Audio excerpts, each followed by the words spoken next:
di level desa. Baik, yang pertama kita lihat dulu apa kebijakan pemerintah. Ya. Pemerintah di sini artinya adalah pemerintah pusat. Pemerintah pusat untuk menangani COVID di level desa, yang pertama sekali diterbitkan adalah Surat Edaran Menteri Desa, yaitu nomor 11, nomor 8, kemudian berubah menjadi nomor 11, itu pada tahun yang sama, tahun 2020. Nah, di surat edaran ini, Menteri Desa mengharapkan semua pemerintah desa itu melakukan pembentukan relawan-lawan COVID-19, yaitu dengan beberapa tugas yang nanti akan saya jelaskan pada slide berikutnya. Kemudian dalam surat edaran menteri ini juga pemerintah mengharapkan bahwa program-program pembangunan di desa, terutama pembangunan infrastruktur, itu diharapkan pengerjaannya menerapkan pola padat karya tunai desa atau disebut sebagai PKTD. Yang mana di sini kalau kita lihat ada dua kegiatan yang diharapkan oleh Kementerian Desa. Yang pertama adalah dalam upaya pencegahan, ya, pencegahan dan penanganan COVID, baik bagaimana dengan penerapan protokol kesehatan di masyarakat desa. Dan yang kedua, PKTD ini lebih diharapkan pada menangani dampak ekonomi yang terjadi pada masyarakat, yang hari itu masyarakat sedang tidak bekerja, kemudian sedang berada di rumah, bekerja di rumah masing-masing. Dan terutama masyarakat desa yang notabene adalah para petani, para yang bekerja di lapangan, mereka diharapkan bisa terlibat dalam pola padat karya tunai di desa. Itu terlibat untuk melakukan pekerjaan pembangunan desa.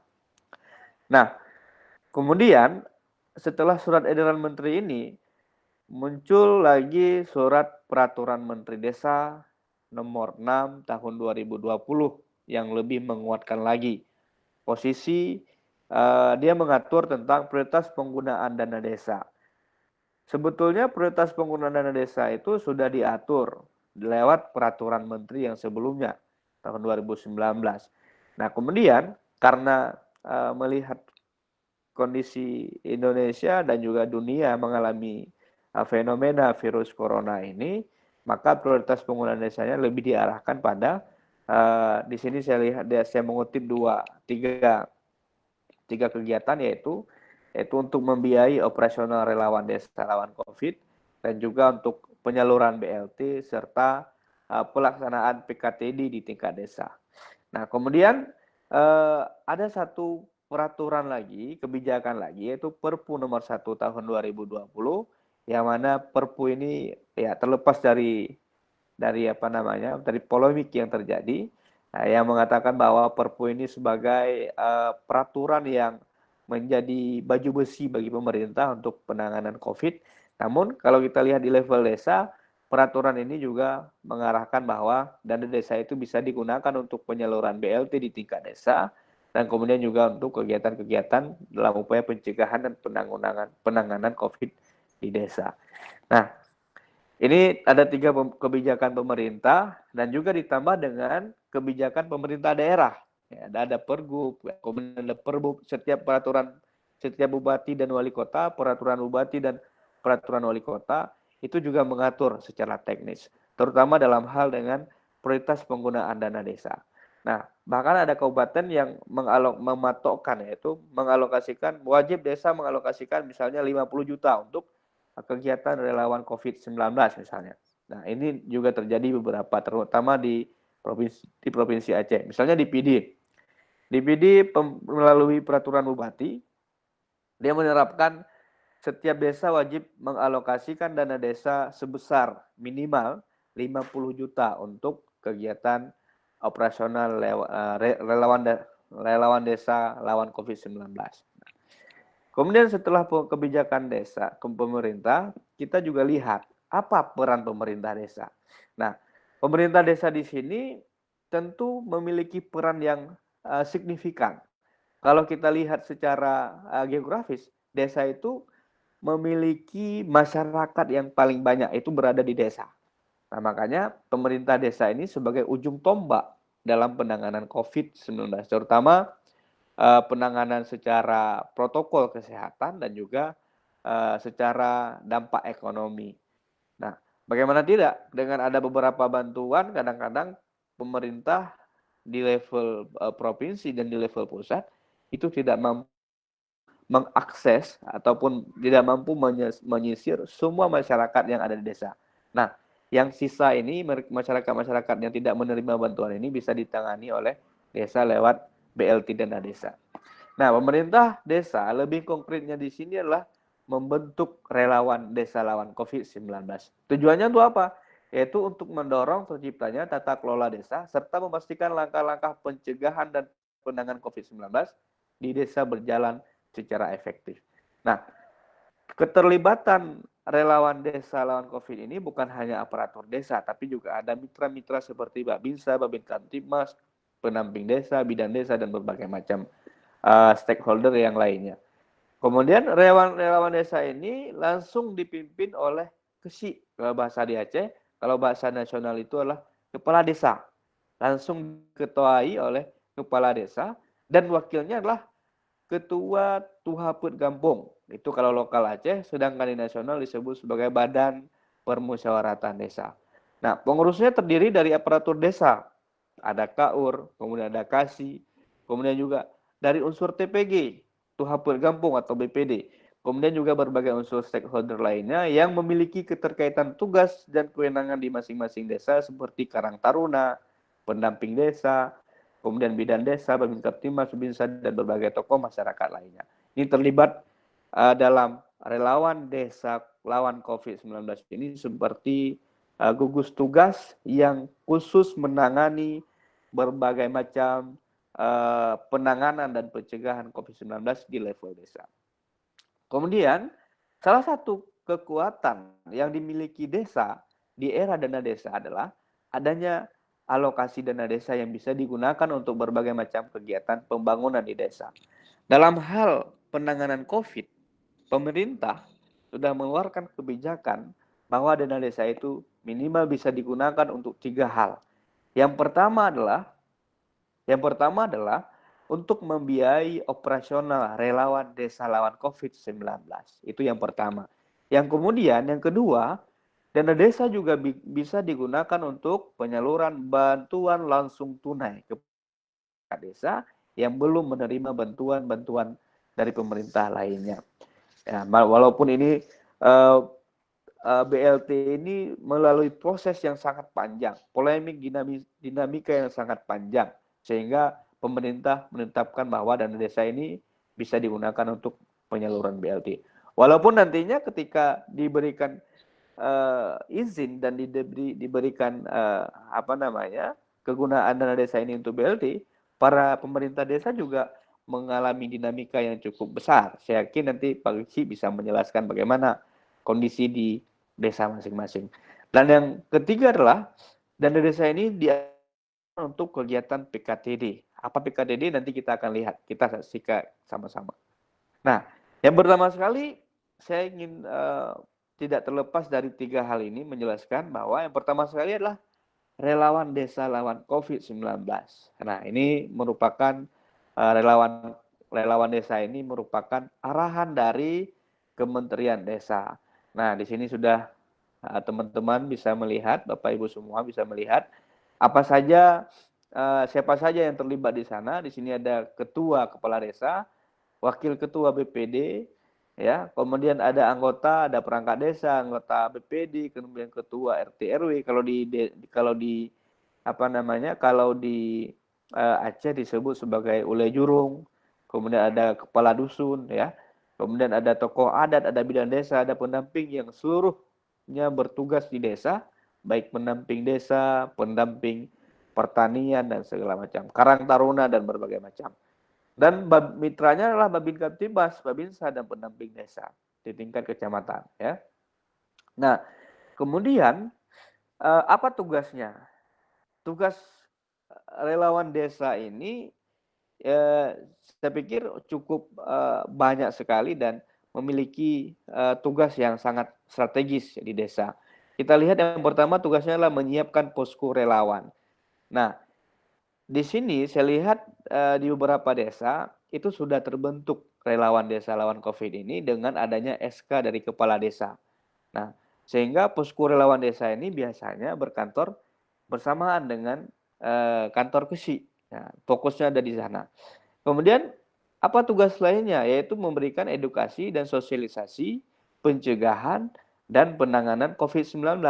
Nah, ini merupakan tugas relawan yang dipimpin oleh KESI. Bagaimana? Saya melihat di beberapa daerah, di beberapa desa, ini juga sudah bagus sekali, terutama lewat baliho-baliho, ya, spanduk-spanduk penanganan COVID, ayo gunakan masker, ajakan persuasif dari pemerintah desa kepada masyarakat desa, dengan berbagai macam sosialisasi lainnya di medsos juga sudah dilakukan oleh pemerintah desa.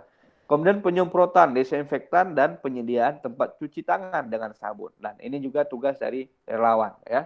Nah, misalnya di desa-desa bisa menggunakan fasilitas-fasilitas publik seperti tempat wudhu, ya, MCK dan seterusnya.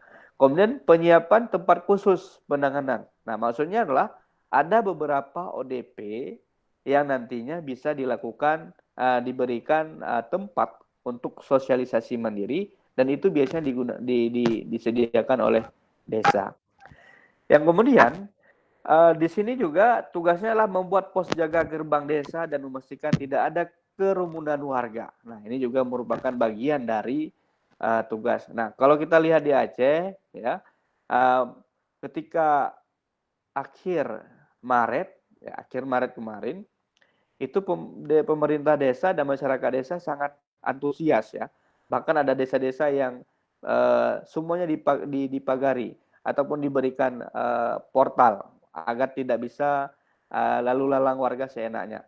Diberikan bahkan ada yang memblokir jalan dan sebagainya. Nah, ini merupakan salah satu tugas dari relawan desa. Untuk apa? Yaitu untuk mengawasi alur lalu lintas masyarakat desa. Kemudian tugas lainnya adalah pengawalan warga yang berkewajiban melaksanakan karantina mandiri dan membantu tenaga kesehatan menangani warga yang berstatus PDP. Ini berkoordinasi dengan puskesmas, berkoordinasi dengan bidan desa dan seterusnya. Kemudian juga penyiapkan dan penanganan logistik untuk kepentingan warga desa. Nah, logistik yang bagaimana? Apakah sembako? Nah, ini tentu logistik yang dimaksud adalah logistik untuk ODP yang sedang melakukan isolasi mandiri, baik oleh pemerintah desa maupun mandiri di rumahnya masing-masing. Nah, ini merupakan beberapa tugas dari relawan desa lawan COVID. Nah, kemudian kita lihat lagi bagaimana bantuan langsung tunai yang ada di desa. Ini kebijakan pemerintah. Pemerintah melalui Peraturan Menteri Nomor 6 Tahun 2020 tentang prioritas penggunaan dana desa, yaitu mengarahkan agar semua desa ini memberikan BLT. Nah, ini membuat masyarakat merasa ini menjadi diperhatikan lewat BLT ini. Dan bagi pemerintah desa, ada sebagian pemerintah desa ini mengundang polemik yang cukup besar, ya, terutama masyarakat-masyarakat yang memang sudah mendapatkan bantuan, namun mereka juga meminta bantuan BLT ini. Nah, bahkan ada yang double pendataan dan seterusnya bagaimana. Nah, jadi BLT ini memiliki proses yang cukup panjang dalam penanganannya, dalam penyalurannya. Nah, yang pertama adalah melakukan pendataan. Bagaimana melakukan pendataan itu? Tugas dari relawan desa yang dipimpin oleh kepala desa melalui kadus ataupun melalui RT RW ataupun melalui ulai jurung. Yang kemudian setelah didata dan seterusnya itu dilakukan musyawarah khusus, musyawarah desa khusus atau musdesus. Ya, musdesus tugasnya apa? Forum ini sebagai forum fasilitasi dan penetapan siapa saja yang berhak menerima BLT ini.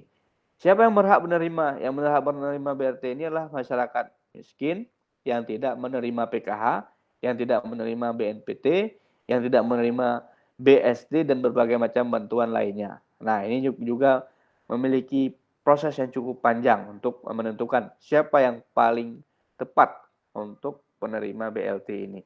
Nah, kemudian BLT ini juga dibagi kepada masyarakat, yaitu dengan memberikan uang tunai sebanyak Rp600.000 kepada setiap keluarga, yaitu dengan masa selama 6 bulan, dimulai dari April dan juga April, Mei, dan Juni. Namun kita akan lihat nanti bagaimana dinamika yang terjadi di lapangan. Ini tidak semulus seperti yang sudah ditulis dalam kebijakan, tentunya begitu ya. Nah, kemudian yang ketiga adalah ada kegiatan padat karya tunai desa. Nah, padat karya tunai desa ini tujuannya seperti yang sudah saya sampaikan tadi, bahwa tujuannya adalah untuk menangani dampak ekonomi yang terjadi di masyarakat desa. Seperti kita ketahui, dampak dari lockdown, dampak dari work from home yang diterapkan oleh pemerintah, maka banyak masyarakat yang tidak bisa bekerja di luar, yang tidak bisa bekerja di lapangan. Sehingga apa? Sehingga pemerintah melalui KTD ini bisa mengajak sebesar-besarnya, sebanyak-banyaknya masyarakat untuk terlibat dalam PKTD ini. Contoh kegiatannya apa? Contoh kegiatannya misalnya melakukan pembangunan rabat beton, yaitu memberikan pengocoran. Nah, ini bisa mengajak berbagai macam masyarakat untuk terlibat di sana. Dan pemberian upah juga dilakukan pada hari itu juga.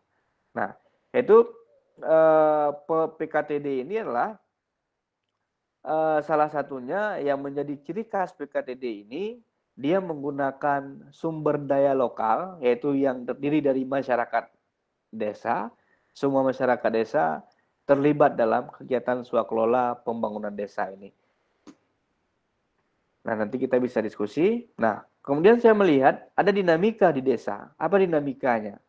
Dinamikanya yang pertama misalnya di Aceh. Hingga pertengahan April 2020, masih banyak desa yang belum melakukan pencairan anggaran pendapatan dan belanja kampung atau APBD, atau di nasional disebut sebagai APBDes. Sehingga menghambat pelaksanaan kegiatan pencegahan dan penanganan COVID-19 untuk membiayai kegiatan relawan desa, penyaluran BLT, dan penerapan pola PKTD dalam pembangunan desa. Nah, ini yang menjadi hambatan pertama sekali. Kita ngomong ini kita akan melakukan apa, penanganan COVID-19 dan berbagai macam, tapi pada dasarnya APBG kita belum banyak yang cair pada awal dan pertengahan April 2020 ya. Dan ini menjadi suatu hambatan yang sangat berdampak terhadap kegiatan-kegiatan pencegahan dan penanganan COVID-19 di desa. Nah, selain itu, dinamika yang juga sangat sengit terjadi adalah ketika penyaluran BLT. Ketika penyaluran BLT ini mengundang polemik di masyarakat. Seperti yang saya sebutkan tadi, ada masyarakat yang sudah menerima bantuan lain juga ingin mendapatkannya.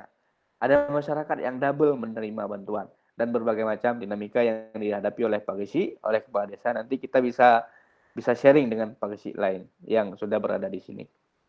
Nah, apa faktor keterlambatan APBG? Nah, APBG sebagai langkah utama dalam penanganan COVID ini dan juga untuk membiayai kegiatan-kegiatan pembangunan desa lainnya. Yang pertama adalah faktornya adalah polemik kebijakan pemerintah terkait penggunaan dana desa. Nah, ini polemik.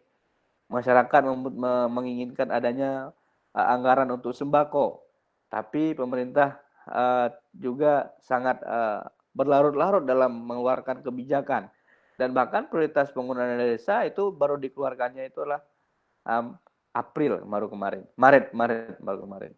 Nah, kemudian di sini juga ada keterlambatan Perbub, Peraturan Bupati dan Perwal terkait alokasi dana desa, alokasi dan prioritas dana desa. Di beberapa kabupaten kota ini juga menjadi sebuah hambatan bagi desa ya, secara eksternal ini juga menjadi sebuah hambatan. Menunggu Perbub itu lama sekali keluarnya, apalagi pembahasan di DPR dan seterusnya. Nah, sehingga apa? Sehingga ini juga mengakibatkan keterlambatan APBG. Nah, secara internal keterlambatan APBG ini juga disebabkan oleh lemahnya kinerja pemerintah desa. Mohon maaf, misalnya di beberapa desa untuk urusan APBG ini itu masih harus dikerjakan oleh pihak ketiga. Nah, ini yang jadi sebuah temuan, yang sebuah kendala yang membuat keterlambatan APBG ini seharusnya musyawarah itu musyawarah desa itu secara regulasi itu sudah dikerjakan pada akhir tahun sebelumnya, 2019 misalnya. Itu sudah dikerjakan. Namun ada beberapa desa yang baru memulai menyusun APBG itu pada Maret. Dan kita lihat beberapa desa memang terkendala penyaluran APBG itu, penyusunan APBG itu karena sumber daya manusia. Pertanyaannya adalah apakah sumber penyusunan PBG disusulit itu harus dikerjakan oleh pihak ketiga. Nah, ini nanti GC-GC bisa menjawab kenapa harus dikerjakan oleh pihak ketiga. Apakah di desanya tidak punya sumber daya? Apakah terlalu sulit untuk menyusun sebuah APBG ini? Nah, atau memang masyarakat di sana tidak mau begitu ya? Nanti bisa berbagi pengalaman. Nah, kemudian saya sudah di penghujung diskusi karena moderator memberikan 10 menit ya. Kesimpulan dari presentasi saya ini adalah yang pertama, pemerintah desa harus bertindak sigap dan cepat dalam melaksanakan pencegahan dan penanganan COVID-19 di tingkat desa, mengingat Gampong merupakan suatu kawasan pemukiman yang mayoritas warga dan masyarakat berada di sana ya. Warga mayoritasnya adalah berada di Gampong. Nah, kemudian di era otonomi desa, keterlibatan desa sebagai kelembagaan formil dan suatu entitas kelompok masyarakat merupakan yang hal penting dalam rangka menggalang partisipasi dan tanggung jawab bersama dalam penyelesaian permasalahan di tengah masyarakat. Desa sebagai kelembagaan formil ada pemerintahan desa dan juga suatu entitas kelompok masyarakat secara budaya itu memiliki tanggung jawab untuk menggalang partisipasi sebanyak-banyaknya bentuk solidaritas masyarakat Indonesia untuk sama-sama menyelesaikan permasalahan di tengah masyarakat, terutama dalam hal inilah COVID-19. Kemudian pemerintah desa, pemerintah kampung dalam pencegahan dan penanganan COVID-19 di tingkat desa merupakan tanggung jawab yang harus ditunaikan, mengingat di tengah wabah corona ini banyak sekali masyarakat yang menggantungkan harapan hidupnya pada dana yang bersumber dari APBN tersebut atau disebut sebagai dana desa. Makanya pemerintah desa dalam hal melaksanakan tugasnya juga semoga diberikan kekuatan dan juga pahala oleh Allah Subhanahu wa taala. Kita harap dengan berbagai macam 3 kegiatan tadi itu ada BLT, kemudian juga operasional kegiatan relawan COVID ini. Relawan COVID ini sangat banyak tugasnya. Semoga Pak Gesi bisa memimpin relawan COVID ini untuk menuntaskan persoalan-persoalan COVID di desa masing-masing. Barangkali ini yang bisa saya sampaikan. Terima kasih kepada Bu Zalika. Saya kembalikan forumnya. Terima kasih. Oke, terima kasih banyak Pak Mirza, sangat menarik, luar biasa materinya, karena kita dari apa yang sudah disampaikan oleh Pak Mirza, kita bisa tahu bahwa ternyata sebesar itu peranan penting dari desa, bahwa pandemi COVID-19 ini bukan hanya masalah nasional yang harus diurus secara nasional, tapi kemudian ada pihak desa yang kemudian paling dekat menjadi ujung tombak dari bagaimana pelayanan publik itu diselenggarakan terutama di masa pandemi, sebuah bencana yang Indonesia sendiri mungkin belum pernah merasakan wabah yang langsung nasional dan semua berdampak sampai ke tatanan terkecil. Bersama kita sudah hadir para geci. Yang pertama nanti akan kita minta tanggapan informasinya bagaimana penerapan di desa, bagaimana langkah-langkah siaga di desa selama pandemi COVID ini. Kami persilahkan dulu kepada Bapak Azwir Ardi AM Dipe. Beliau adalah geci atau kepala desa dari Gampong Blakoy, Kecamatan Meraksa, Kota Banda Aceh. Kepada Bapak, Pak Azwir. Ya, kami persilahkan Bapak, silakan. Assalamualaikum warahmatullahi wabarakatuh. Waalaikumsalam warahmatullahi wabarakatuh. Terima kasih pada semuanya. Saya diberikan kesempatan untuk diskusi ini. Menarik sekali apa yang disampaikan oleh Bapak Mirza tadi, bahwa ada beberapa aturan yang dikeluarkan oleh pemerintah dan itu juga keluarnya begitu cepat. Jadi regulasi itu keluar begitu cepat yang kadang-kadang juga membuat sedikit kerepotan bagi kami di lapangan untuk mengimplementasikannya. Seperti ada operasional relawan, PKTD dan BLT. Alhamdulillah di tempat kita sudah menyelesaikan APBG atau APBDes itu di akhir Maret, tanggal 25 Maret lebih kurang. Dan alhamdulillah dari wisata pertama kita terima. Tapi di dalam pada saat kita terima dari wisata pertama dalam perencanaan APBDes-nya atau APBG, kita belum memasukkan program BLT dana desa karena pada saat itu regulasinya belum keluar. Namun sekarang kita sedang mempersiapkan APBG perubahan ataupun APBDes perubahan untuk memasukkan program BLT dana desa. Tapi kalau PKTD kita sudah programkan dari awal sehingga di Ramadan ini, di awal Ramadan kita sudah bisa menjalankan salah satu program itu PKTD. Itu alhamdulillah sudah berjalan dan mungkin sebelum Lebaran nanti itu akan selesai. Sedangkan untuk operasional relawan, khususnya di desa kami atau di kampung kami desa Blangoy, relawan kita di sini kita kemarin sempat membentukkan SK tim relawan, tapi untuk operasional kita swadaya. Jadi kita tidak menggunakan dana desa saat ini ataupun dana yang ada di APBDes. Jadi semuanya swadaya dari masyarakat secara gotong royong. Alhamdulillah kita hanya pada saat masa panik kemarin kita lebih kurang 4 hari ada melakukan semacam pos jaga untuk pintu masuk pada tamu ataupun orang-orang yang tidak kita kenal. Dan setelah 4 hari kondisi mulai membaik dan dicabutnya jam malam oleh pemerintah Kota Banda Aceh. Oleh karena itu berakhir juga di desa kami untuk jaga malam ataupun petugas pintu masuk kampung gerbang karena kita banyak jalannya. Jadi untuk desa kita alhamdulillah aman, mudah-mudahan ini bisa terus bertahan dan pandemi ini cepat berlalu. Saya rasa demikian.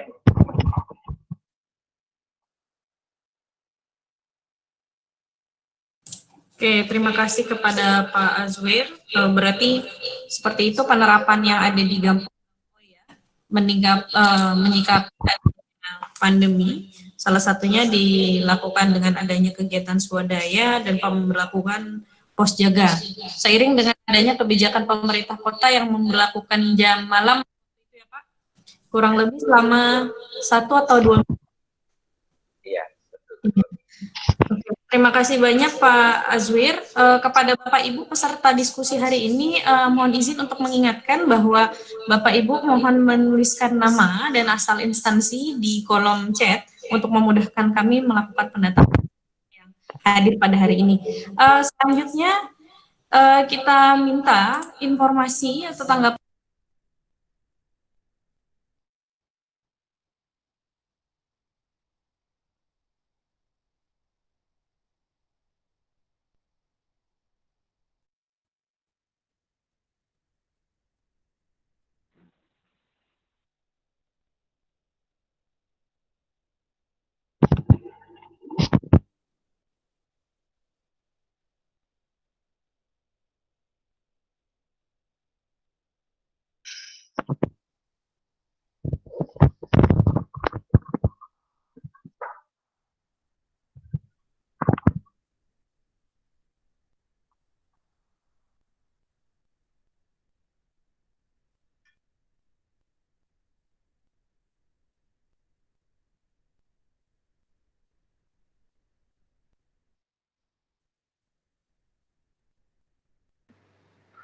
Halo.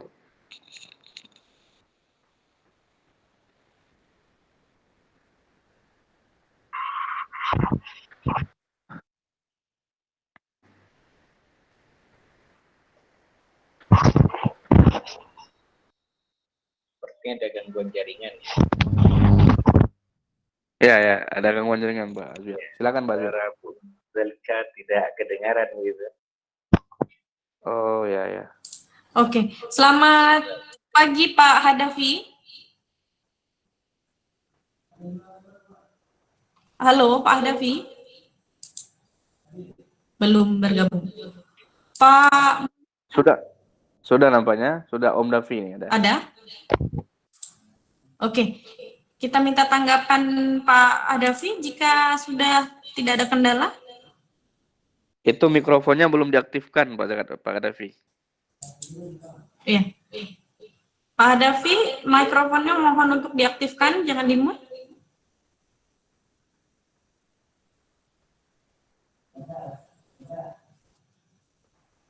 Tombol mikrofonnya Pak Davi.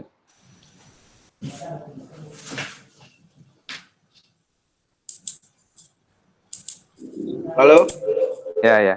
Halo Pak Davi. Sudah oke. bisa terdengar dengan jelas? Ya, Sudah. bisa terdengar dengan jelas, Pak. Selamat pagi, Pak Hadafi. Tadi kita sudah mendengarkan pemaparan materi dari Pak Mirza terkait bagaimana konsep yang sebaiknya dijalankan oleh desa selama masa pandemi ini dalam langkah siaga. Tadi sebelumnya juga kita sudah mendengarkan penjelasan dari Pak Azwir bagaimana kemudian Gampong atau Desa Blangkoi itu melakukan responsif terhadap pandemi ini. Dan sekarang kita minta tanggapan dari Bapak selaku Geci dari Gampong Baleme, Kecamatan Kutablang, Kabupaten Biren. Langkah apa sebetulnya yang Bapak lakukan untuk merespon adanya pandemi ini di desa Bapak? Muhammad. Baik, Assalamualaikum warahmatullahi wabarakatuh. Saya Muhammad Kadafi, Kesi Kampung Baleme, Kecamatan Kutablang, Kabupaten Biren, Provinsi Aceh. Langkah yang pertama kita lakukan kemarin sesuai dengan SE Menteri Desa. Pertama sekali tanggal 24 keluar SE, surat edarannya 25 kita sudah mulai bekerja, walaupun pos anggaran belum ataupun anggarannya belum keluar dari belum ada di rekening desa. Tapi bagaimana kita lakukan pencegahan tersebut? Kita memakai uang pribadi dulu untuk kasbon. Yang pertama kita melaksanakan penyemprotan desinfektan, dan yang kedua kita melaksanakan sosialisasi berupa cuci tangan pakai sabun. Kemudian kita bersosialisasi masker. Setelah sosialisasi, kita langsung bergerak terjun lapangan juga untuk membagikan masker kepada seluruh masyarakat. Yang pertama, kita laksanakan penyemprotan di tempat-tempat umum seperti kantor pemerintahan desa, kantor tempat-tempat umum seperti tempat ibadah, tempat keramaian lainnya, dan kemudian baru dilanjutkan dengan penyemprotan desinfektan kepada seluruh rumah warga yang skala berkelanjutan, yaitu seminggu 3 kali. Begitu. Sedangkan pembagian hand sanitizer dan sabun gratis kepada warga kita laksanakan setelah keluar dana ataupun masuknya dana ke kas rekening desa. Baru kita laksanakan pembagian hand sanitizer dan sabun cuci tangan gratis. Dan kegiatan lain, kita sediakan beberapa CPTS, alat pendukung cuci tangan pakai sabun di setiap titik keramaian, baik di kedai kopi, di kantor pemerintahan, dan tempat keramaian lainnya. Ini kita, Desa Baleme merupakan desa perdana, desa pertama melaksanakan pemutusan mata rantai COVID-19 dengan menggunakan anggaran pribadi yang dikasbon. Nanti setelah keluar ataupun masuk uang desa, baru kita kembalikan uang pribadi, begitu. Adapun pembentukan relawan desa, untuk bekerja dia harus mempunyai SK relawan desa lawan COVID-19 sesuai SE Menteri Desa. Kita juga tanggal 25 meng-SK-kan relawan desa dengan ketua, saya sendiri, kepala desa, kemudian wakil dari BPD, ataupun dengan Kanun Aceh, Tuhaput, dan anggota seluruh perangkat desa, pendamping lokal desa, bidan desa, dan mitra kita itu dari kepolisian dan Babinsa setempat. Dan pada saat itu kita mengalami sedikit tanggapan-tanggapan negatif yang dianggap oleh beberapa warga seperti melarang ataupun menghimbau kepada warga tidak membuat acara keramaian. Yang pertama, acara-acara keramaian seperti ada khitanan, ada kenduri pesta, dan itu kita himbau dan kita larang semua untuk tidak diadakan. Itu merupakan salah satu tanggapan negatif dari warga kepada pemerintahan desa. Dan pada akhirnya mereka juga setelah ada sosialisasi dan penanaman pemahaman kepada warga, dan mereka memaklumi bahwa pandemi COVID-19 ini sangat luar biasa, mewabahnya sangat luar biasa, dan bahkan dia tidak mengenal si A dan si B. Ya. Kemudian di berjalannya pandemi tersebut, banyak sekali warga yang hilang pekerjaannya ataupun tidak bekerja karena pandemi tersebut. Nah, langkah yang kita ambil, yang pertama membuat padat karya tunai desa, seperti perintah Gus Menteri Desa juga, Bapak Abdul Halim. Bapak Abdul Halim, Gus Menteri Desa, pola padat karya tunai yang bisa dikerjakan oleh semua masyarakat yang putus mata pencahariannya ketika pandemi. Yang pertama kita melakukan perawatan jalan umum, jalan antar dusun, dan perawatan selokan.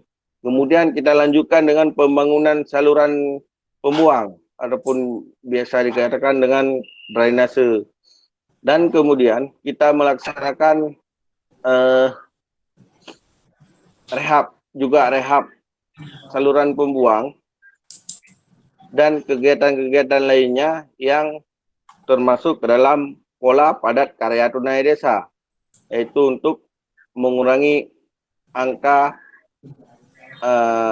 bisa kita katakan angka kelaparan yang ada di desa setelah kehilangan pekerjaan karena pandemi COVID-19 tersebut. Begitu, Bu.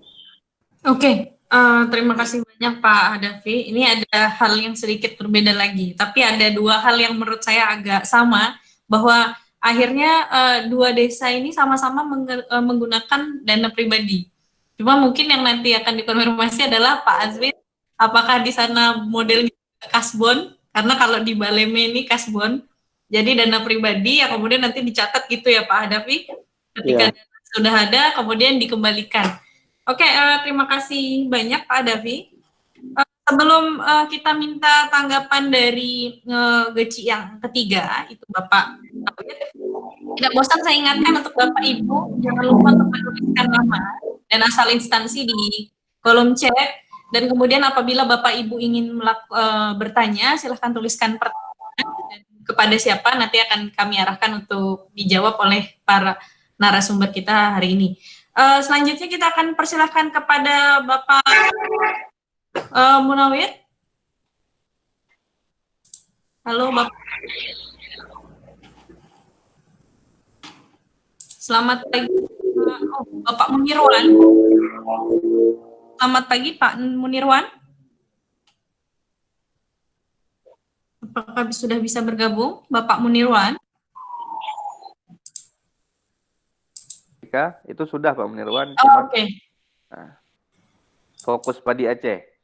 Iya. Pak Munirwan, selamat pagi. Bapak Itu mungkin mikrofonnya belum diaktifkan. ya, mikrofon Bapak mungkin belum diaktifkan, Pak.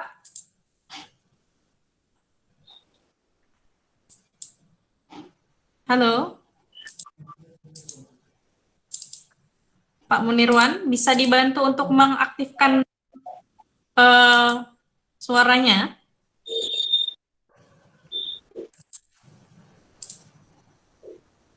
Di layar Bapak di bagian depan itu ada mikrofon yang perlu diaktifkan, Bapak?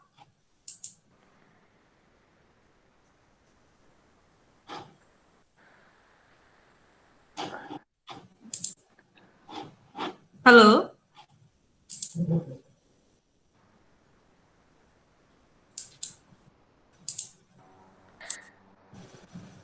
Coba diperagakan Bu Zalika, dipresentasikan cara aktifkan mikrofon mungkin. Oke. Oke, sambil menunggu Pak Munirwan bisa kembali terhubung dengan suara yang jelas, Bapak Ibu barangkali ada yang ingin ditanyakan? Oke, sambil menunggu nanti Pak Munirwan bisa kembali bergabung dengan kualitas suara yang lebih baik. Ini ada Bapak atau Ibu nih, Bapak atau Ibu Nidar? Indar, laki-laki Bu. Oh, Bapak, mohon izin Bapak Indar. Iya. Silakan Bapak Indar, kira-kira ada yang ingin ditanyakan dan kepada narasumber kami yang mana? Oke, makasih banyak. Saya mohon maaf Bu ya, mungkin nama saya cukup populer jadi. Iya. Iya, pertama-tama begini Mbak, saya perkenalkan diri, saya Indar Ismail. Iya. Sehari-hari saya di Universitas 19 November Kolaka, Sulawesi Tenggara. Iya. Saya ingin mungkin nanti tinggal dipilih saja mungkin siapa narasumber yang bisa berkenan untuk menjawab. Menurut saya begini Mbak, yang sekarang kan modal sosial kita yang cukup kuat itu untuk mengatasi pandemi COVID-19 ini adalah solidaritas sosial. Nah, kita tahu misalnya COVID-19 ini ditetapkan oleh pemerintah kita sebagai bencana nasional non-alam. Sementara ujian untuk menghadapi bencana alam yang cukup berat kan sudah dialami oleh Aceh, kan? Kita tahu tsunami 2004.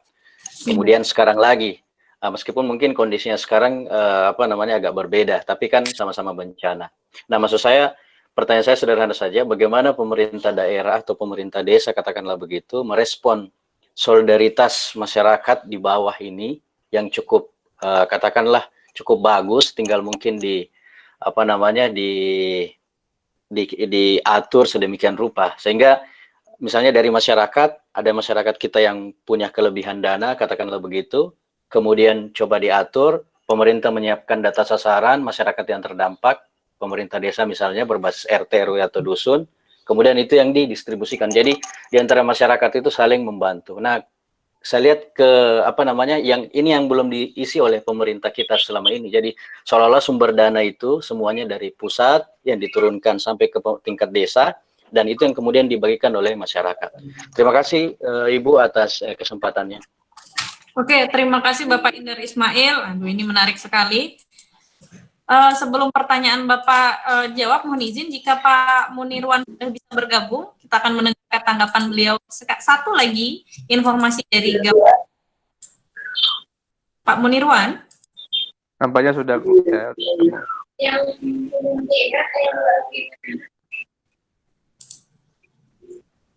Halo Pak Munirwan. Masih belum mengaktifkan mikrofon ya Pak Munirwan. Iya. Mungkin bisa dibantu Oke, sebentar. Oke, berarti ini kita coba dulu menjawab pertanyaannya Bapak Indar. Ya, pertanyaan Bapak Indar ini sangat menarik dan kemudian juga membuat kita baik. Berarti sebetulnya ada hal yang bisa kita lakukan bersama, tidak hanya mengandalkan pemerintah, artinya secara full, tapi kemudian pemerintah juga punya Kan di mana bisa jadi menurut Pak Indra tadi bisa saja pemerintah menyediakan data tapi kemudian berbantuan itu malah dari masyarakat. Jadi sering masyarakat yang lebih punya kemampuan itu membantu masyarakat yang kemudian punya atau terkena dampak yang sangat besar akibat pandemi ini. Mungkin kita bisa minta tanggapan terkait pertanyaan Pak Indra.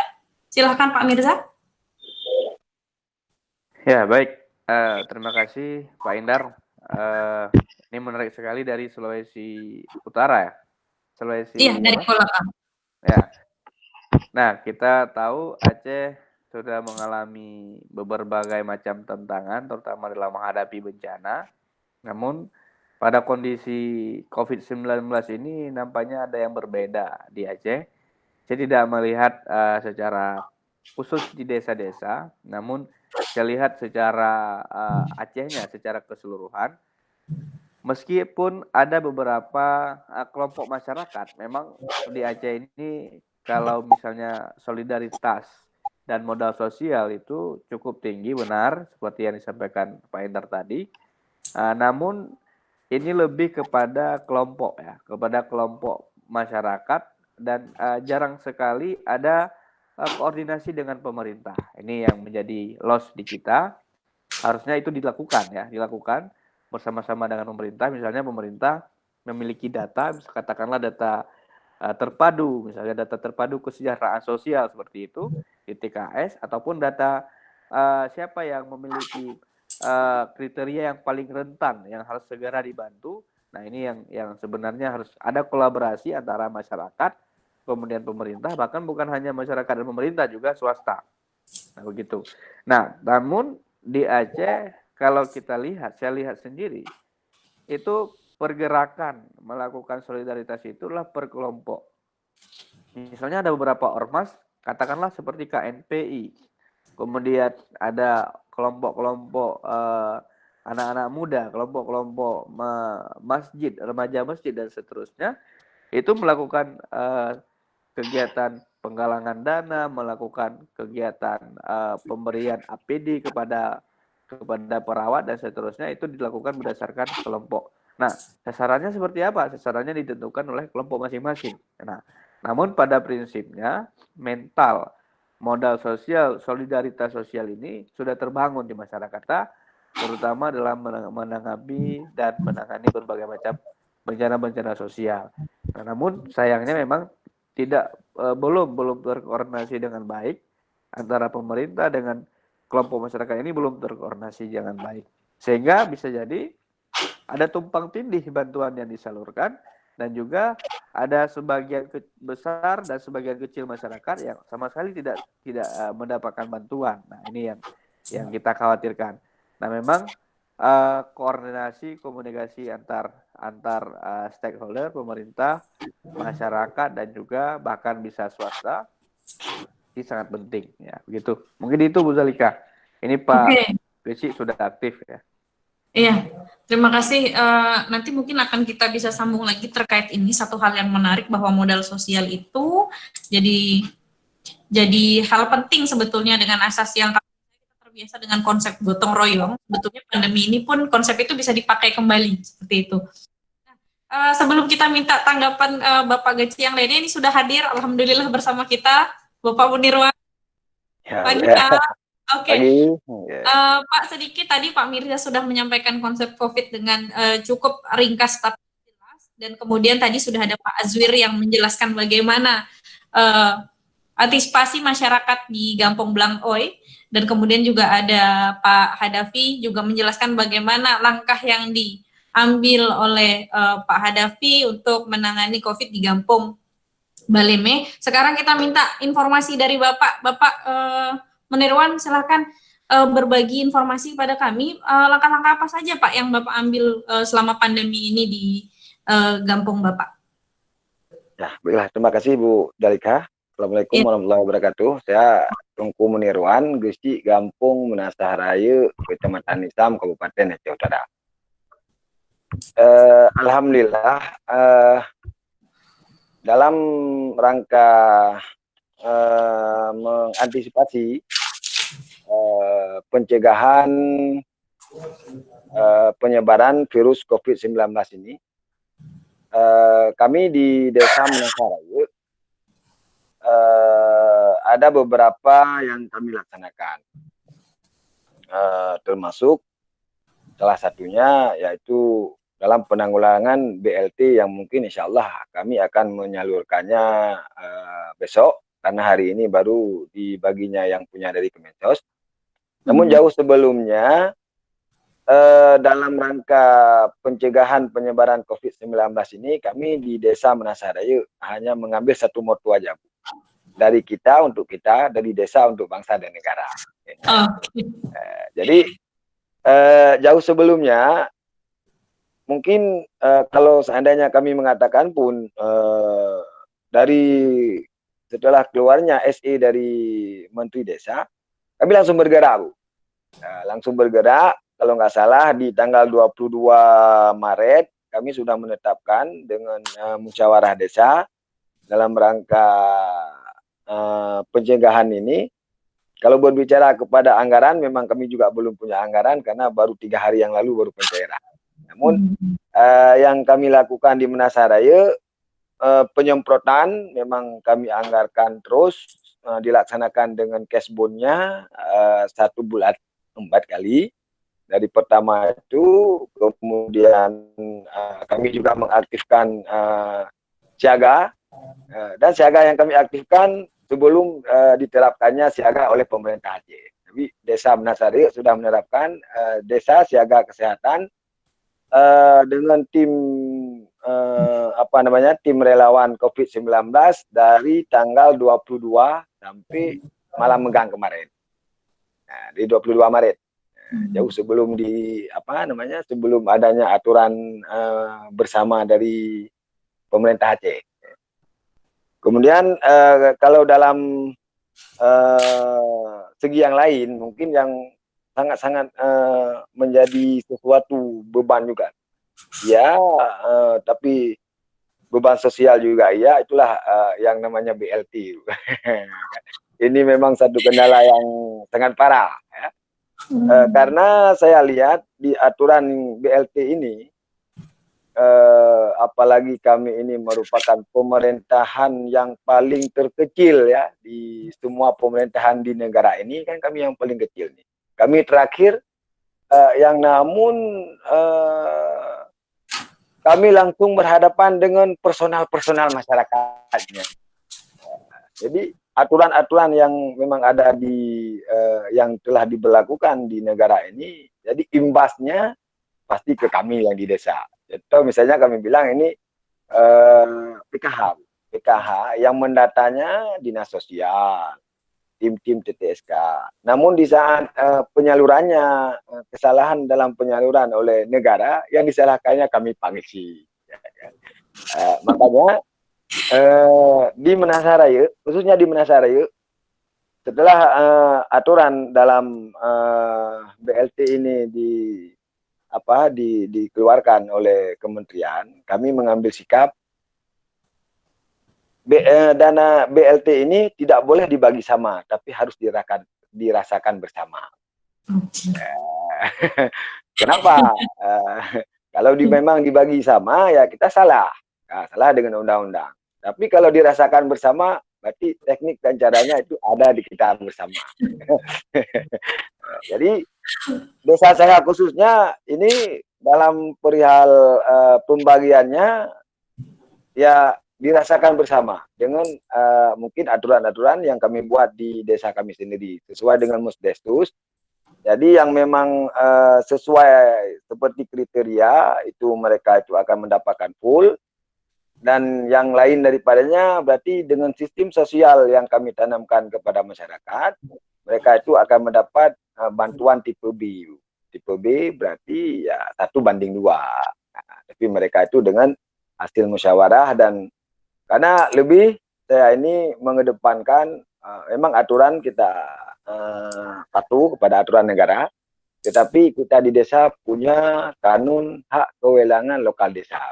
Jadi tidak semuanya yang kita lakukan yang memang tidak tersebut di dalam aturan negara, baik di Perbub ataupun di Perdes, segala macam. Tapi kita bisa berpedoman kepada kanun kewenangan lokal desa.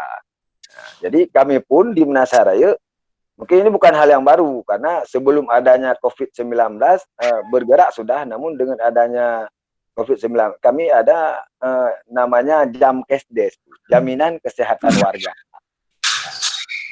Tahun sebelumnya, sebelum adanya pandemi ini, kami hanya menganggarkan dalam satu kakak, satu keluarga itu 100.000 untuk biaya perobatan. Perobatannya yaitu perobatan ringan yang memang yang selalu kita lihat kendala-kendala di masyarakat. Namun dengan adanya COVID-19 ini kami tambahkan. Jadi jaminan kesehatan masyarakat Desa Menasaraya ini untuk masa pandemi ini mereka punya 200.000 per kakak. Jadi mungkin kalau sekilas itu aja Bu yang dapat saya sampaikan. Oke, terima kasih Pak Munirwan. Ya. Kalau saya mau bilang sesuatu walaupun terkecil, ini kalau dibilang kan desa itu terkecil tapi yang terdepan, ya. Nah, cuman Yamaha aja, tapi desa ini yang terkecil tapi mereka yang terdepan. Makanya doa kami banyak-banyak untuk bapak-bapak Geci, ya, yang langsung menghadapi bagaimana masyarakat itu kan komplainnya masih susah, masyarakat jadi harus tetap semangat. Tapi ini yang menarik tadi bahwa ternyata kalau di Gampung Menasaraya BLT itu sudah akan disalurkan ya dan sudah dicairkan. Ya, Bu. Kemudian ada responsif yang sangat cepat bahkan sebelum adanya kebijakan dari pemerintah provinsi, tapi dari 22 Maret Menasaraya sudah duluan, dan kemudian kalau penyemprotan juga sudah dilakukan, ini sama mungkin programnya seperti yang ada di Gampung Balemi dengan Pak Hadafi tadi. Dan ini juga ada yang menarik, memang melihat ada quote-quote menarik dari Pak Munirwan ini. Setelah terkecil tapi terdepan tadi, ada juga tidak boleh dibagi sama, tapi harus dirasakan bersama. Nah, ini menarik. Bapak-bapak narasumber, ini ada satu pertanyaan dari salah satu peserta kita pada hari ini. Pertanyaannya adalah, sejauh mana masyarakat Gampong yang ada di Gampong Bapak-bapak itu patuh akan adanya physical distancing?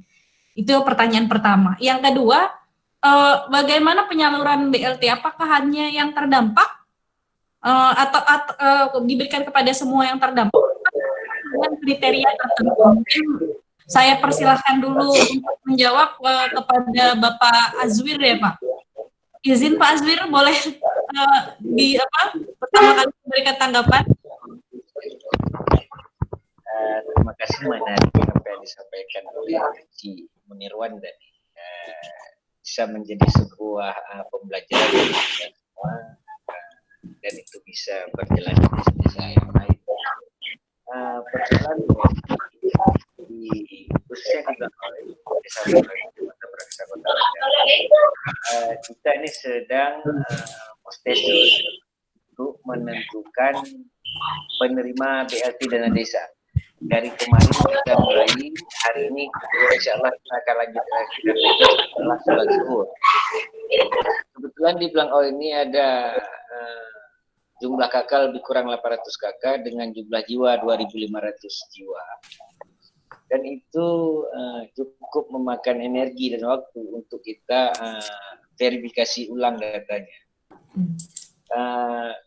Verifikasi pertama kita lakukan di tingkat Ule Jurong ataupun Kadus, itu kita berhasil memisahkan antara PNS, TNI Polri, pegawai honorer, swasta, yang penerima PKH, penerima BPNT, penerima BST, penerima Baitul Mal Uzur, baik dari provinsi maupun kabupaten kota, dan kita semua masyarakat yang mendapatkan bantuan, semua sudah kita data dan datanya kita pegang hari ini, dan itu menjadi data pembanding. Kebetulan saya baru 8 bulan menjabat, jadi saya sudah di awal tahun saya sudah mempersiapkan semua data masyarakat mana saja yang menikmati fasilitas ataupun mendapatkan bantuan. Jadi hari ini saya sudah pegang semua data detail per kepala keluarga, per jumlah keluarga semua. Jadi data itu menjadi data pembanding. Oleh karena itu, dari 800 kakak setelah kita potong semua tingkat dusun tinggal 180. Setelah 180 kakak kita verifikasi lagi di tingkat kantor tinggal 160. Jadi dari 160 ini sekarang kita serahkan ke Tuhaput atau BPD untuk diverifikasi ulang sehingga kuota kita paling banyak bisa kita danai ada 137 kakak. Oleh karena itu insya Allah hari ini itu akan dirampungkan oleh dalam Musdestus nanti setelah sholat zuhur. Jadi karena Blangoi begitu ramai, jadi kita butuh waktu. Memang menarik apa yang Kecik Munirwan sampaikan tadi. Hari ini bicara terdampak COVID, semua itu terdampak COVID.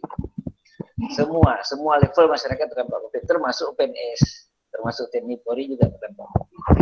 Tapi aturan pemerintah mengatakan bahwa mereka tidak berhak menerima itu, walaupun secara tertulis itu tidak tertera secara jelas.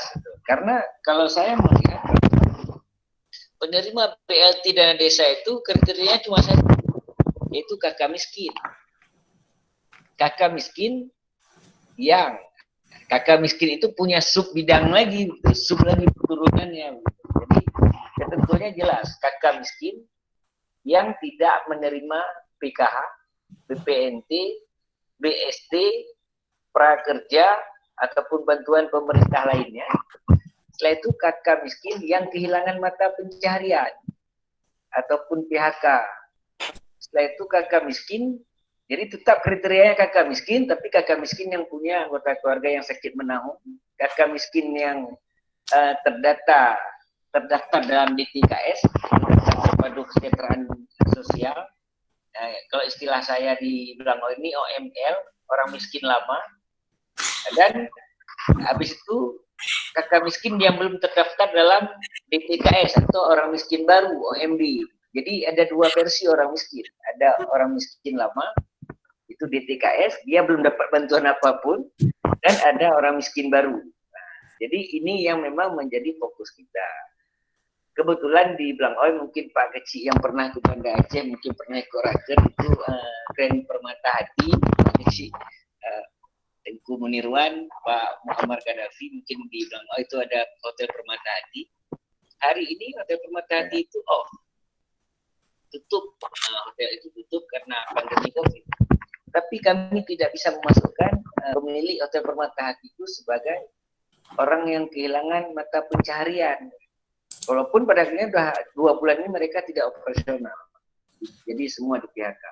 Kenapa? Karena sistem kami beranggapan, saya menjelaskan bahwa pemilik Permata Hati, dia memang kehilangan mata pencaharian, tapi kita kembalikan apakah dia kakak miskin atau tidak.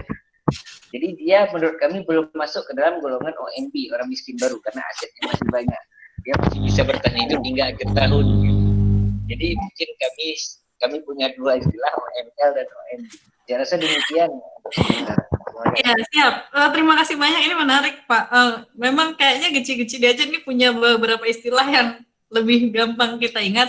Pak, tapi sedikit dengan Gampung Blangoi tadi, karena tadi ada satu pertanyaan ya kan dari Pak Indar, itu bagaimana pemerintah desa merespon itu? Apakah ada strategi yang dalam bentuk seperti itu, menggunakan model sosial, ya, menggunakan sistem dana dari masyarakat untuk masyarakat? Karena yang tidak terkonfirmasi tadi kalau dari Balimi ada bilang kasbon, artinya diberikan uangnya, nanti begitu ada uang desa akan dikembalikan. Ini seperti apa, Pak? Kebetulan di Blangoi saya tidak mengeluarkan kasbon. Pada saat 3 hari atau 4 hari kemarin itu swadaya masyarakat secara swadaya membantu misalnya desinfektan, sabun tangan, dan masker untuk petugas relawan itu masyarakat secara swadaya membantu. Jadi saya tidak menggunakan kasbon. Jadi saya sedapat mungkin masyarakat bisa berpartisipasi karena ini untuk kepentingan bersama. Termasuk makan relawan itu kita dapat sumbangan dari masyarakat. Dapat sumbangan. Tapi kebetulan alhamdulillah tidak lama. Gitu.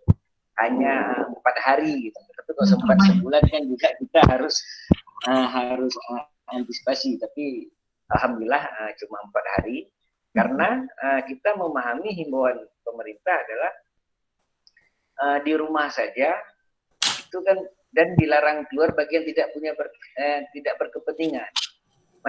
Pemerintah tidak melarang masyarakat untuk bekerja. Karena pemerintah mengatakan di rumah saja, kan mereka tidak bilang jangan bekerja, jadi pemerintah tidak mengucurkan bantuan di awal-awal, jadi kan nggak mungkin. Jadi mau tidak mau yang tidak berkepentingan tidak.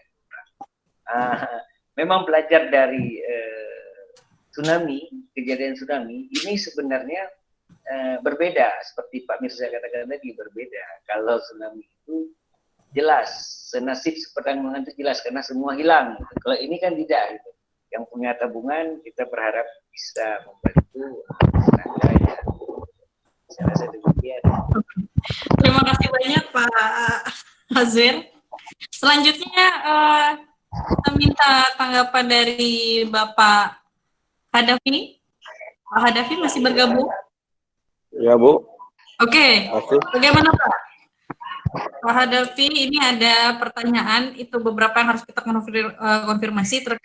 Apakah kemudian ada kriteria khusus penerima BLT atau diberikan sama rata?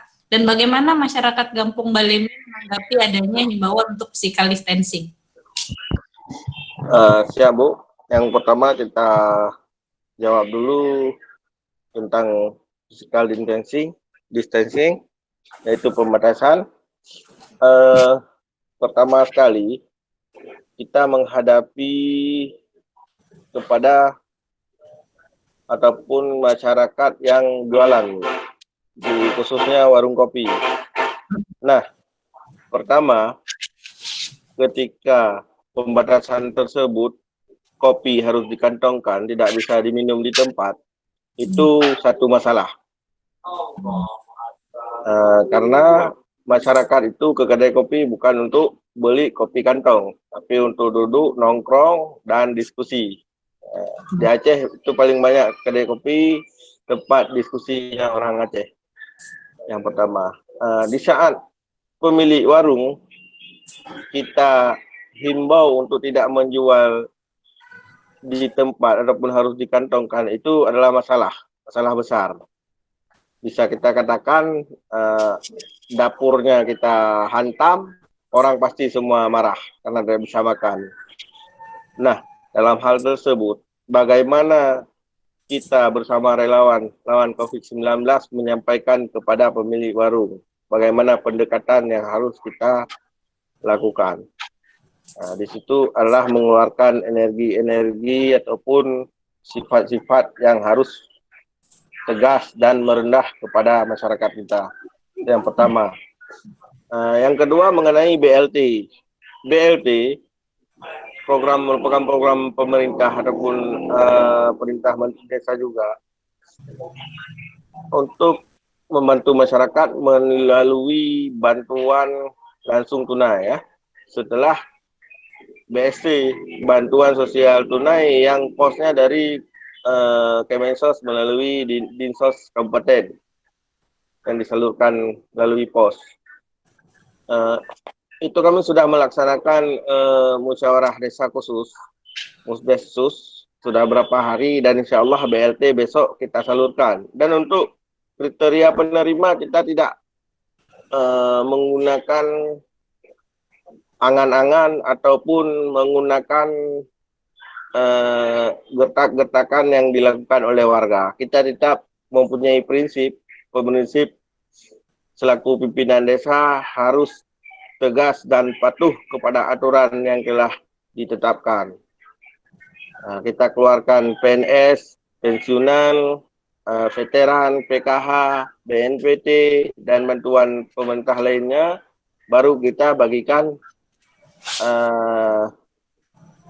dalam bentuk BLT, dan termasuk yang tidak menerima dari BST yang telah kita ajukan kepada pemerintah daerah. Nah, kita masukkan ke dalam BLT. Ini merupakan masalah juga, kalau BLT ini merupakan masalah besar, si A dapat kok si B nggak dapat, itu sudah pasti jadi masalah. Mohon bersabar, harapan saya. Kemudian mengenai tadi pertanyaan dari siapa tadi? Dari yang mana Pak? Yang Indar. Dari Bapak Indar ya. Ya. Dari Bapak Indar tadi pertanyaannya sangat bagus itu. Apakah hanya menunggu dari pemerintah saja yang intinya? Nah, di kami, khusus kami desa kami, karena desa kami juga kecil, penduduknya juga tidak terlalu besar karena desa tertinggal. Kami juga melakukan swadaya masyarakat seperti mengumpulkan beras ataupun minyak dari organisasi ataupun perkumpulan. Kemarin yang tidak dapat dari pemerintah ada 6 data dari 25, 6 yang tidak keluar. Kita minta bantu sama komunitas dari lembaga ataupun organisasi kepemudaan dari Komite Nasional Pemuda Indonesia KNPI Kabupaten Birun. Dan untuk skala Birun kita ada yang namanya, ini bicara telah kita pantau untuk Birun, ada yang namanya posko relawan Birun lawan COVID-19 itu. Ada posko di Birun dan juga mereka siap menampung dan menerima dari para dermawan. Dan untuk bicara sosial, saya rasa untuk Birun 40% ataupun sampai 50% dari para dermawan ataupun para pengusaha sudah menyalurkan sekitar 50% untuk pencegahan COVID-19 ini.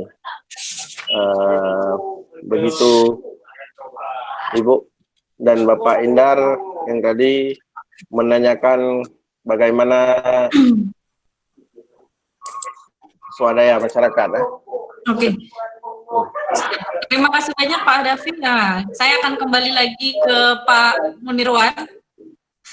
Bapak, kita akan menjelaskan pertanyaan ini. Walaupun tadi memang sedikit banyak sudah dijawab sama Bapak bagaimana mekanisme. Jadi sebelum pertanyaan muncul, Bapak sudah menjelaskan bagaimana mekanisme penyaluran BLT yang ada di Gampung Menasah Raya.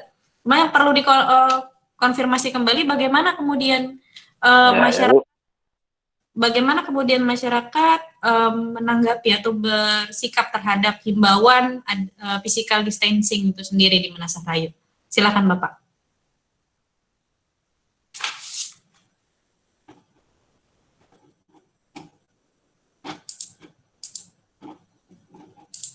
Halo Bapak.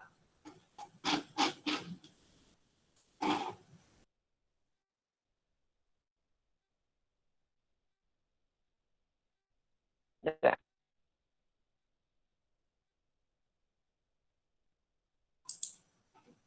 Halo Pak. Pak Munirwan.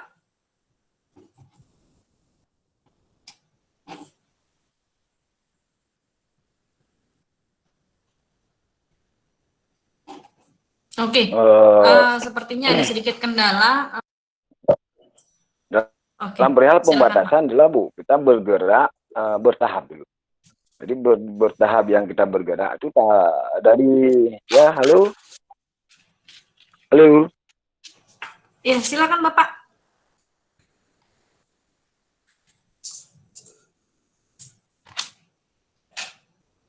Halo. Ya silakan Bapak. Halo. Iya, silakan Bapak. Silakan Pak Munirwan.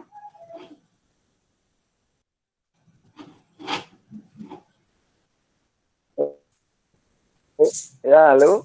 Halo, Bu.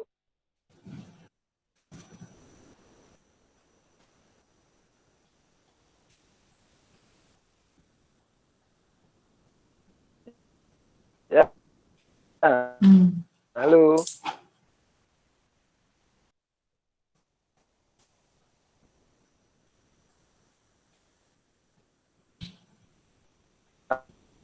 Halo.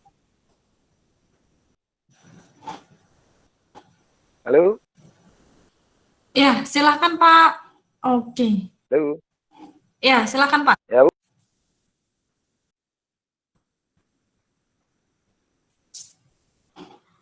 Oke, sepertinya ada kendala sedikit.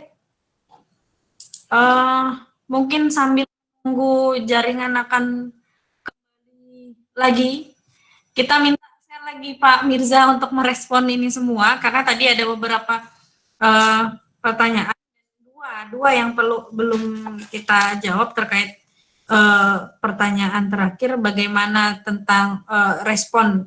Mungkin Pak Mirza bisa sekaligus mewakili bagaimana keadaan di sana, bagaimana masyarakat merespon himbauan physical distancing, dan yang mungkin Bapak juga bisa memberikan informasi bagaimana kemudian distribusi BLT. Apakah ada kriteria-kriteria khusus yang diterapkan di Kabupaten Pidi secara umumnya? Silakan Pak Mirza.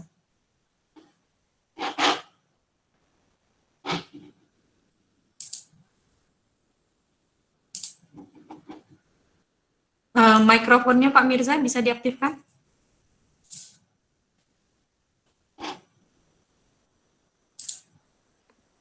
Oke, baik. Muzalika. Siap. Yang pertama sekali soal physical distancing di PD dan juga di Aceh, secara umum saya melihat physical distancing itu berlaku pada saat awal-awal penerapan physical distancing, yaitu pada akhir Maret dan di awal April ya. Nah, begitu juga di daerah-daerah, misalnya di Kabupaten PD, di desa-desa juga begitu. Bahkan di saat itu untuk masuk ke wilayah desa yang lain, kita harus mendapatkan izin dari pemerintah desa ataupun petugas di desa. Namun selama beberapa minggu yang lalu ini, physical distancing nampaknya tidak terasa lagi, apalagi dicabut jam malam oleh pemerintah Aceh. Nah, physical distancing itu hanya berlaku, kalau pengamatan saya itu hanya berlaku sekitar 2 atau 3 minggu pada saat penerapan physical distancing pertama. Dan yang paling mencapai klimaks itu adalah pada saat penerapan jam malam. Nah, setelah penerapan jam malam dicabut, physical distancing nampaknya sudah mulai tidak ada penerapan lagi di desa-desa. Walaupun memang pada saat ini kalau kita lihat Aceh ini bisa dikategorikan masih dalam keadaan tidak begitu rawan ya, apalagi di daerah-daerah kabupaten, di daerah-daerah pedesaan.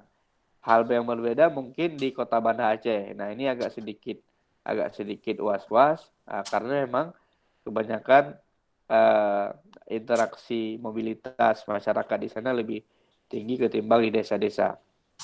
Nah, yang kedua soal mekanisme penyaluran BLT, umumnya masyarakat kita di sini ada yang lazim itu berpedoman pada data zakat, data penyaluran zakat.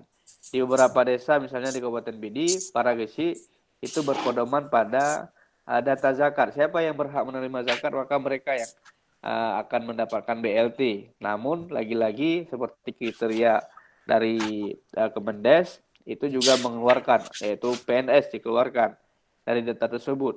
Kemudian ada pegawai BUMN dan seterusnya dikeluarkan. Kemudian ada penerima PKH, penerima BNPT, penerima BST, dan seterusnya juga dikeluarkan. Walaupun memang ada beberapa desa yang muncul dinamika masyarakat desa meminta. Bahkan ada beberapa desa yang bersikeras, masyarakat bersikeras. Kenapa? Karena dalam beberapa praktik penyaluran bantuan sosial, katakanlah seperti penyaluran raskin. Dulu penyaluran raskin sebelum adanya BNPT, ya, bantuan pangan non tunai ini, raskin itu disalurkan secara langsung kepada masyarakat. Nah, di Kabupaten Pidi misalnya, penyaluran raskin yang dulunya adalah diberikan kepada beberapa masyarakat saja yang berhak, namun penyaluran raskin itu tidak diberikan sedemikian, tapi dikumpulkan oleh perangkat desa, kemudian dibagi sama rata. Nah, yang kemudian hari ini muncul reaksi terbaru dengan adanya BLT ini. Kenapa dulu raskin bisa kita bagi sama-sama? Nah, kemudian BLT ini kenapa kita tidak bisa menikmati sama-sama? Kenapa Raskin dulu bisa? Nah, ini juga menjadi beberapa kasus terkait dengan kondisi-kondisi yang ada di masyarakat. Nah, namun hal demikian, di sini saya melihat peran pendamping desa juga di tingkat lokal dan juga di tingkat kecamatan, mereka hadir, memfasilitasi, memberikan edukasi kepada masyarakat, menjelaskan bagaimana mekanisme penyaluran BLT, siapa saja kriterianya dan bagaimana macam. Dan ini memberikan penjelasan yang cukup baik kepada masyarakat, dan sehingga masyarakat ini juga saya melihat sudah mulai mematuhi dan mengerti bahwa bantuan ini bukan untuk semuanya. Semuanya berhak mendapatkan bantuan, tapi ada klasifikasi bantuan masing-masing. Ada orang yang bisa menerima bantuan tapi jalurnya BLT, ada yang BST, ada yang BKH, ada yang BNPT, dan seterusnya. Nah, semua orang pada dasarnya yang disebut sebagai kakak miskin seperti Pak Jur sampaikan tadi, itu berhak menerima bantuan. Namun jalannya berbeda, ya. Kalau bahasa anak-anak muda, banyak jalan menuju Roma. Nah, semua orang miskin berhak menerima bantuan, tapi jalannya yang berbeda-beda atau programnya yang berbeda-beda. Ini yang perlu kita lihat, karena pada dasarnya prinsip keadilan itu bukan sama rata, tapi kalau kata Pak Nirwan tadi, sama merasa. Nah, begitu ya. Iya. Nah, mungkin itu yang bisa saya terima kasih. Oke, terima kasih Pak Mirza. Besar harapan saya untuk Pak Munirwan ini bisa memberikan tanggapan terakhir. Bapak sudah bisa Ya bergabung. Bu, ya udah. Alhamdulillah. Kami menunggu respon Kami dari di Bapak. sini ini agak jauh nih di pedalaman kali ini makanya jadi nggak kurang bagus ya Bu. Jadi Ya. mungkin saya saya menanggapi ya dari pemahaman yang telah saya klarifikasikan tadi. Dalam artian kalau berbicara kepada pembagian BLT tidak boleh dibagi sama tapi boleh dirasakan bersama. Itu yang sudah diatur dalam undang-undang seperti PKH, BNPT yang mendapat bantuan-bantuan yang lain itu kita nggak usah bahas lagi Bu, itu sudah jelas keluar dia. Nah, jadi ya maksudnya dari misalnya kayak di desa saya dari ratusan, 200-an kakak yang ada di desa itu yang mudah mendapat PKH, yang PNS, yang mendapat BPNT, yang mendapat bantuan baru kemarin ini yang baru ini, itu udah keluar sendiri dia dengan aturan yang sudah ini. Nah, maksudnya kita tidak keluar dari aturan, tetapi masyarakat kita itu menikmati, bukan dibagi bersama, menikmati bersama. Ya. Aturan tetap harus jalan, namun kebijakan harus ada. Itu mungkin sesuatu yang akan dinikmati oleh rakyat itu dengan kebijakan yang ada di desa. Karena saya lihat begini Bu, kalaupun kita ikut kepada aturan itu memang kewajiban, tetapi di dalam aturan yang telah ditetapkan oleh undang-undang itu pun banyak yang menyalahi. Ini misalnya kayak kita bilang tadi di awal, aturan terakhirnya tertimpa ke desa yang dibuat di pusat tapi tertimpanya ke desa. Contoh dalam perihal pembagian PKH. Ini bisa kita katakan kayak di desa saya ini 99% penerima PKH itu tidak layak. Nah, penerima BNPT di desa saya itu tidak layak. Jadi terakhir saat ada masyarakat yang memang benar-benar membutuhkan, kayak dibilang sama Pak Azwir tadi, ada namanya orang miskin lama ya, orang miskin lama. Di desa saya Bu, udah bukan lama lagi, udah terlalu lama. Orang miskin itu nggak mendapat apa-apa, nggak mendapat apa-apa, udah tinggal sendiri, udah rupuh, tapi kita usulkan beberapa kali ke petugas untuk sosial tuh ya udah 2,5 tahun mengusulkan selama saya jadi kades, tapi belum kunjung pun dapat. Nah, dapat dari ini tidak dapat itu dapat, sehingga saya melihat yang masyarakat saya di sini 99% itu memang berhak mendapat bantuan. 99%, cuma 1% aja yang nggak dapat. Itu desa saya. Itulah. Ini saya belajar juga dari apa yang telah ditetapkan oleh pemerintah pusat di dalam perihal bantuan-bantuan seperti PKH ini. Tahap 1, tahap 2, tahap 3. Tahap 1 mungkin saya belum tahap 2, tapi tahap 3 di saat saya sudah menjadi kepala desa. Maghrib kita didatangi dicerca-cerca sama warga. Padahal yang menentukan di sana, tapi kok kita yang dicerca. Jadi hari ini saya langsung membuat musyawarah. PKH keluar, PKH sesuai aturan kayak di SE Menteri kan 3, memang kayak setelah disampaikan Pak Gesi Blangkoi tadi, yang kehilangan mata pencaharian, ada yang sakit bertahun-tahun, yaitu memang kita cari, dan status yang sekarang ya kayak gitu, di saat kayak gitu, tetapi aturan tetap aturan, kebijakan harus dijalankan, kan itu namanya. Merasa bersama kebijakan. Jadi aturannya mengeluarkan mereka-mereka yang sudah mendapat bantuan. Karena secara analisa di lapangan, semua mereka menyetujui. Tapi kita punya tipe-tipenya. Dalam artinya punya tipe-tipenya yang memang sudah mencukupi 9 dari 14 kriteria yang ditentukan oleh Kementerian Sosial, itu ambillah semuanya seperti yang ditulis. Namun yang hanya mendapat di bawah dari 9 dari 14 kriteria untuk mendapat bantuan pemerintah, itu kita tingkat-tingkatkan. Berarti itulah yang dinikmati bersama. Maksud dirasa bersama bukan ambil uang 100 juta dibagi-bagi bersama, bukan. Tapi itu trik ada sama kita sendiri. Yang namun yang hakikatnya masyarakat menikmati, kita jangan terjerat dengan hukum. Apalagi Gisi Munirwan sudah pernah terjerat dengan hukum. Ya gitu. Kalau dalam perihal pembatasan, alhamdulillah kita di Menasaraya melakukan pembatasan sebelum diberlakukan jamnya di Aceh, Bu.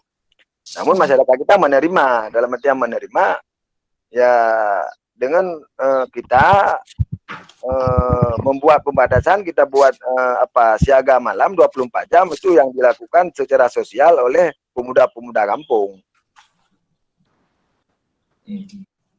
Siap. Ya, itu mungkin sementara ya itu, Bu. Oke, terima kasih banyak Bapak narasumber, informasi yang sangat luar biasa. Jadi yang bisa saya simpulkan dari diskusi kita hari ini adalah berdasarkan materi yang disampaikan oleh Pak Mirza bahwa desa siaga COVID dalam menangani pandemi ini sebetulnya kita ada beberapa poin yang bisa kita gunakan dengan adanya PKTD, penggunaan operasional relawan desa, dan kemudian BLT. Kemudian kalau dari Pak Hadafi selaku Geci dari Gampung Baleme, kuncinya adalah merangkul masyarakat karena pandemi ini kan satu bencana yang baru dan kemudian semua masyarakat bisa terdampak, tapi tidak semua masyarakat juga mau serta-merta ikut kalau tidak dirangkul dengan benar. Kalau dari Pak Azwir sendiri ini dapat ilmu yang sangat besar, Bapak Ibu, bahwa pemerintah itu punya tugas, terutama di desa ini yang terkecil tapi terdepan, itu ada verifikasi berlapis. Kalau dari penjelasan Pak Azwir tadi, verifikasi yang dilakukan sangat-sangat berlapis sehingga ada 2 kriteria. Orang miskin lama dan orang miskin baru. Itu verifikasi yang kemudian bisa mengumpulkan data sampai akhirnya tadi akan didapat mungkin 130 data penerima BLT saja ya Bapak, dari sekian banyaknya masyarakat yang ada di Gampung Blangkoi. Terakhir dari Bapak Munirwan, ini memang banyak quote yang bisa kita ambil, tapi itu tadi, yang penting jangan terjerat hukum ya Pak. Ya. Tapi semua tujuannya tetap akan benar. Satu saja, karena penjelasan Pak Munirwan tadi sudah sangat jelas, dalam pandemi ini, makanya tadi pertanyaan dari Pak Indar ini sangat membantu membuka wacana kita bahwa pada dasarnya semua pihak itu harus ikut terlibat. Makanya quote dari Pak Munirwan akan saya jadikan penutup diskusi kita hari ini, bahwa dari kita untuk kita, dari desa untuk bangsa dan negara. Dari saya, moderator, saya undur diri. Peserta, saya ucapkan terima kasih telah bergabung. Kurang dan lebihnya ada di kami sebagai panitia. Terima kasih Bapak Mirza Van Zikri, Terima kasih kepada Bapak Azwir, terima kasih kepada Bapak Munirwan dan Bapak Kadal. Ya, Bu. Assalamualaikum warahmatullahi wabarakatuh. Waalaikumsalam warahmatullahi wabarakatuh.